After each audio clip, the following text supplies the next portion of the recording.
teacher as a nation builder. As a nation builder. A teacher is called as a nation builder because they help shape the future of a country. Through education, teachers do not only teach lessons like math or reading, they also teach the values, disciplines, and also the behavior of the students. These efforts help improve the quality of life in the community. Teachers help them become responsible, skilled, and also knowledgeable citizens. So these students will grow up to become workers, leaders, and professionals who contribute the development of the nation.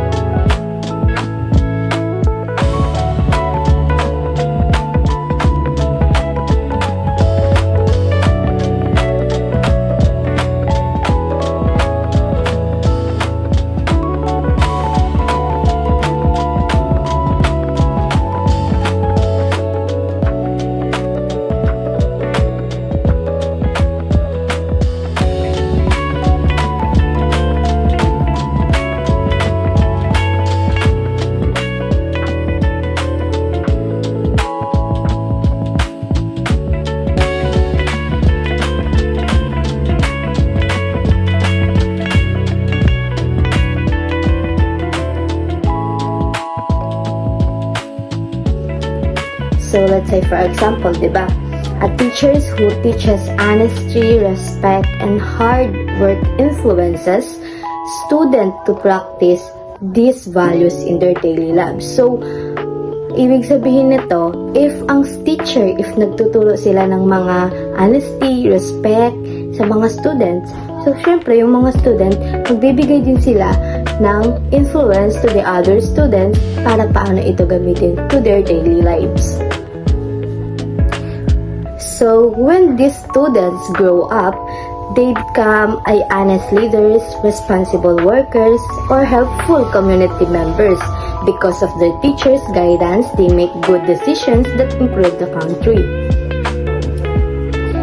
So, if the students mag-grow na, di ba mag-grow na mga students, magiging responsible workers na sila, magiging honest leaders na sila sa kanilang mga barangay, and also magiging helpful community service members na sila. So not only to their community and also to the outside or inside of their house, magiging responsible and honest na sila because dahil lang dyan sa mga teachers na nagtuturo sa kanila ng honesty and also ng behavior since day one. So lastly, a teacher is a nation builder because they shape a student into their individuals or into a better individuals through teaching, knowledge, and also values. They help create a better and stronger society. So that's all to my report. So the next report I will be tackle all about the teacher's role in community development. So itatakal yan ni Jenna Magasa.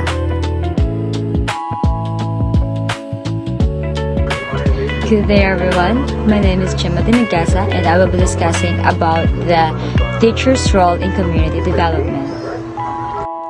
Teachers play an important role beyond the classroom as active members of the community. They organize activities such as literacy program, environmental projects, and community outreach. These efforts help improve the quality of life in the community. They organize activities such as literacy program, environmental projects, and community outreach. These efforts help improve the quality of life in the community.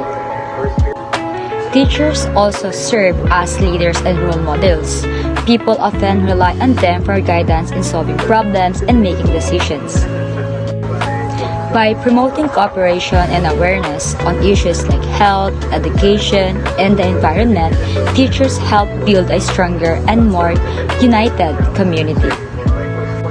In addition, teachers act as a bridge between the school and the community. They connect parents, local leaders, and organizations to support students' welfare. Through collaboration, they help create a positive and supportive environment for learning and development. And that's all for my report. Once again, my name is Chimati Magasa from BTV-12 GFD1B. Thank you. So, good day everyone, I am Bilal Leonidin. I'm the one who report the topic 3, which is the values, education, and nationalism. So, let's get started. Let's go sa values education. Teachers are considered the architects of character. It's not just about transferring academic knowledge, it's about human development. So let's get started na po. Yung mga teachers kasi sila yung tinatawag na architects of characters, kasi malaki yung hulog nila sa paghulog nila sa pagkatao ng mga students. Hindi lang ang teachers ay nandito para magturo ng lessons or magpapasa sa mga students, kundi may layunin din po sila na about more on moral development, human development po. So mag-start tayo sa moral development. We guide students in the art of discernment, the ability to distinguish the right from wrong, and cultivation's integrity. So, gito. As a future teachers, siyempre tinutulangan natin silang matukoy ang tama sa mali at i-develop ang kanilang integrity. So, halimbawa, kapag nagkita nila yung mga kaklase nilang nandaraya. So, ang moral development po doon ay yung lakas loob na huwag gayahin ito o piliin ang tapat kahit wala naman nakatingin. So yun. Dito sa holistic growth naman, produce good humans, not just brilliant students. So hindi sapat yung pagiging matalino lang sila. So dapat dapat maging mabuting tao din sila. Like tinitignan natin yung mga bata ng buo, like utak, puso at asal. So halimbawa, ano bang saysay ng mga matataas na grado kung mapangapi naman sila o walang pakialam sa iba. So siyempre gusto nating matalino sila, pero dapat dapat matuto din silang tumulong, magalang at responsible. Yun naman sa values are not taught. Be a role model. Students observe what they observe. Ito naman, hindi sapat ang pagtuturo, kasi tayo ang dapat ang maging role model nila. So kumbaga, yung mga students sila yung nag-absorb sa atin yung mga ginagawa ng mga teachers, like hindi lang sa sinasabi. So halimbawa, kung laging late ka naman, so hindi mahuli ng mga bata yung mga discipline mo. Pero kung nakikita kanila na maging mabait sa mga guard, janitor or mga ibang student, so syempre automatically matutunan ng mga student yung respect. So yung ang kuturo kasi, mas nakakaturo kasi yung pagkatao ng mga teachers kaysa sa puro salita lang. Yan. After ng character, ito na tayo sa nationalisms and the classrooms. So teacher as custodians. Teachers preserves and transmits cultures, history, and national identity. So dito tayo custodians o tagapagpangalaga ng ating mga pagka-Pilipino.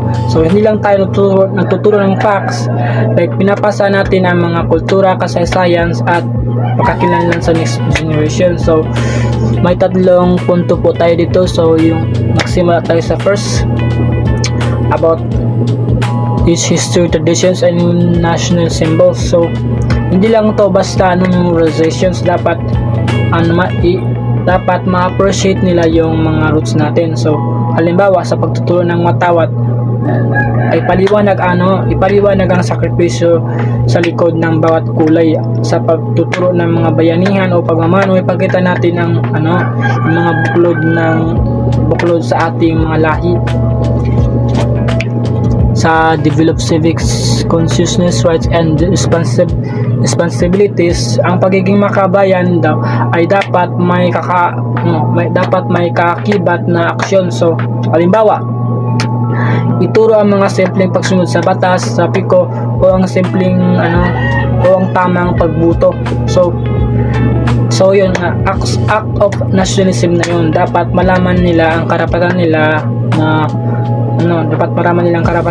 pero lalo na ang mga responsibilidad nila sa komunidad. Yan. Sa Insta pro patria, country above self. So ito naman yung pinakamataas na antas. Like, unahin ng bansa kaysa sa sarili. So, halimbawa, sa group activities, turuan silang huwag ako muna, like ganun. Kung di mag-isip sa grupo, like gusto natin silang tanungin na like ano ba ang magagawa ko para sa Pilipinas, like ganun. Ito naman sa Code of Ethics, Article 2, the teachers shall promote the nation's culture heritage. So, hindi lang nga yan basta option. So, kasi nakakasaad dito sa Code of Ethics available Article 2 na obligation na nating i-promote ang cultural heritage na bansa. Dapat kasi lumaki ang mga bata na may pride bilang Pilipino.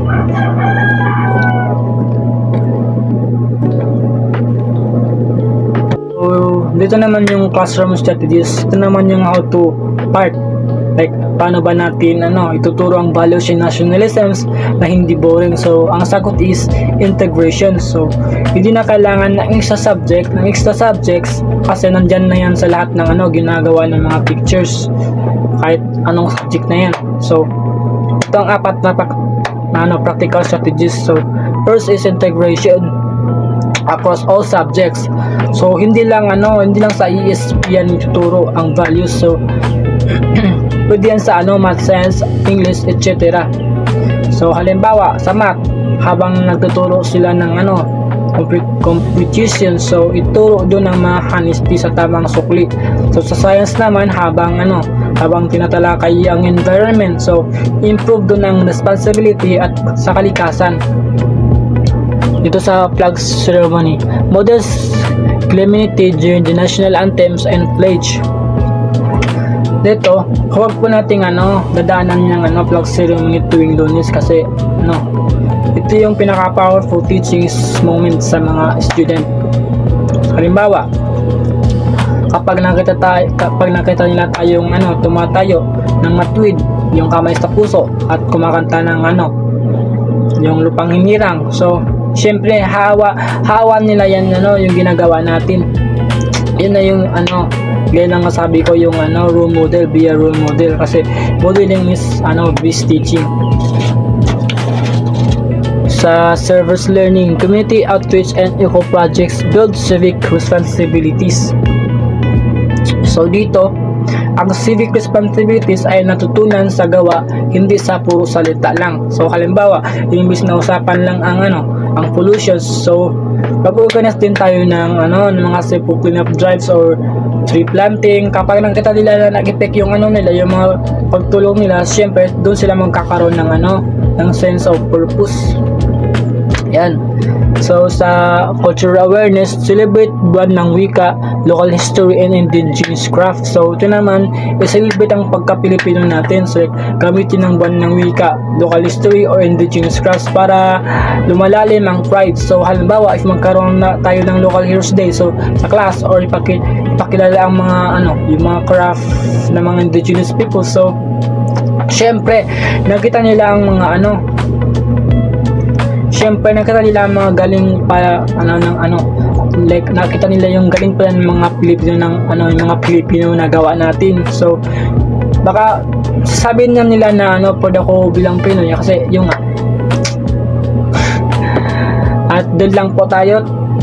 Salamat. Good day everyone, I'm Ana Marie Espatiña, the last reporter of Group 6. So, I will be discussing you the inclusive and multicultural education. Inclusive and multicultural education are important approaches that ensure equal learning opportunity for all students.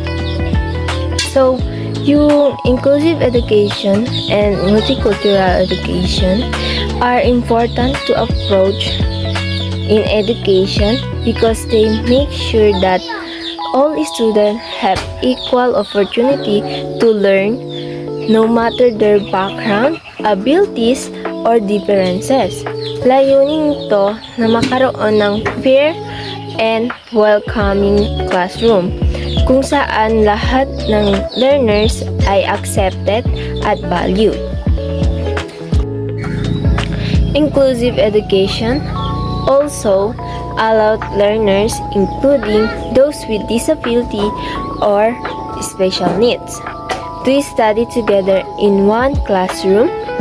Teachers adjust their teaching strategy, materials, and methods to meet the different needs of students. Ang inclusive education ay tumutukoy sa pagsasama ng lahat ng mag-aaral sa iisang classroom, kabilang ang mga may disability or special needs. Ibig sabihin, walang naiiwan at lahat ay may chance matuto ng sabay-sabay.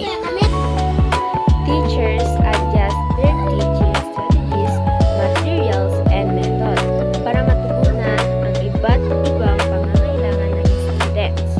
Halimbawa, gumagamit ang guro ng iba't ibang paraan ng pagtuturo para mas maintindihan ng bawat learners ang lesson. We have 4 key features of inclusive education. First, equal access to education. Lahat ng estudyante ay may pantay na karapatan sa edukasyon. Walang dapat ma-exclude dahil sa kakayahan o kalagayan. Participation of all learners. Lahat ng mga aral ay hinihikayat makilahok sa classroom activities, discussions, at group works. Teaching strategies. Ina-adjust ng teachers ang teaching methods para maging sustainable sa iba't ibang learners. And the last is support from teachers, families, and schools. Malaga ang kooperasyon ng teachers, parent, at school para masuporta ang learning needs ng estudyante. This approach promotes confidence, belongingness, and reduce discrimination dahil nararamdaman ng mga bata na kabilang sila, accepted sila, at may respeto sa kanila.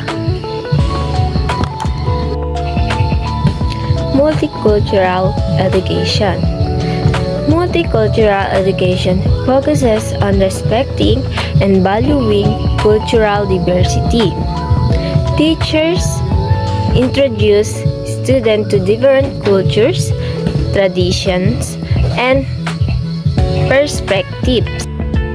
So we have 4 key goals of multicultural education. First, promote cultural awareness. Pinapalawag nito ang kaalaman ng students tungkol sa iba't ibang kultura. Second, develop respect for diversity. Tinuturuan ang mga mag-aral na igalang ang pagkakaiba-iba ng tao. Reduce prejudice and discrimination. Nakakatulong ito mabawasan ang bias, stereotypes, at unfair treatment. The last is encourage critical thinking and social responsibility. Hinahasa nito ang students na mag-isip ng malawak at maging responsableng mamamayan. This helps students become open-minded and capable of interesting in a diversity society dahil natututo silang makisama at makipag-ugnayan sa iba't ibang tao sa lipunan. Role of teachers in inclusive and multicultural education. Teachers are responsible for creating a safe, respectful, and inclusive classroom. Teachers help an important role in creating a safe, respectful, and inclusive classroom kung saan lahat ng students ay komportable, tanggap, at may equal chance matuto. Hindi lang sila natututo ng lesson kundi tumutulong din sa paghubog ng values at magandang samahan sa loob ng classroom. Their roles include adapting teaching methods to diverse learners. Iba't iba ang kakayahan, learning style at pangangailangan ng mga estudyante. Kaya ang teachers ay ina-adjust ng kanilang teaching methods para mas maintindihan ng lahat ang lesson. Halimbawa, gumamit sila ng iba't ibang strategy at activities para matulungan ang diverse learners. Second, using inclusive and culturally relevant materials. Gumagamit ang teachers ng inclusive at culturally relevant materials na nagpapakita ng iba't ibang kultura, karanasan, at perspectives. Nakakatulong ito para maramdaman ng students na represented at valued sila sa classroom. Third, encouraging participation and collaboration. Hinihikayat ng teachers ang participation and collaboration sa pamamagitan ng discussions, group activities, and teamwork.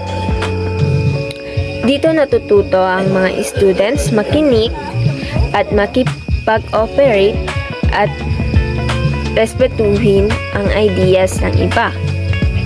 Is promoting equality and understanding. Responsibilidad din ng teachers na itaguyod ang equality and understanding sa classroom.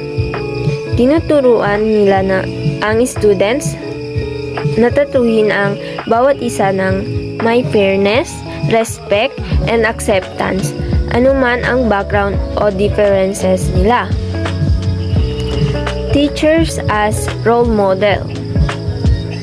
Ang teacher ay role models din dahil ipinapakita nila ang fairness, empathy, at respect sa lahat ng cultures at backgrounds. Sa kanilang halimbawa, natututo ang mga estudyante ng magandang values at tamang pakikitungo sa kapwa. Important sa society. Through their role, teachers help build a more just and inclusive society. Sa pamamagitan ng kanilang role, nakakatulong ang teachers sa pagbuo ng just and inclusive society. Hindi lang sila nagtuturo ng academic, kundi nakuhubog din ng responsableng mamamayan. They help learners develop important values such as respect, empathy, cooperation, acceptance. These values reduce discrimination and promote unity. Dahil kapag may respeto at acceptance, nababawasan ang prejudice at nagiging mas maayos ang samahan ng mga tao mula sa iba't ibang background.